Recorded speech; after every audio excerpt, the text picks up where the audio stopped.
Places this year. Sedgwick County reassigning precincts for many voters this year. Digital anchor Keith Grant finding those changes will hopefully reduce the time you have to spend in line. Keith? Yeah, Mike, there are nearly 24 new polling places this year in Sedgwick County. However, early voting is now open at the election office.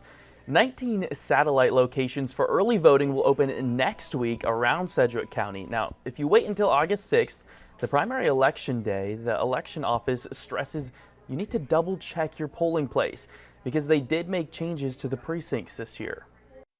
We had over 1/3 of Sedgwick County voters reassign new polling places because we added 28 new polling places this year to reduce the number of registered voters at some of our larger sites.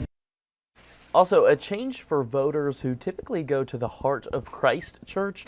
Rainwater says you will now go to Linwood Recreation Center on Election Day. Now that change is only for this election.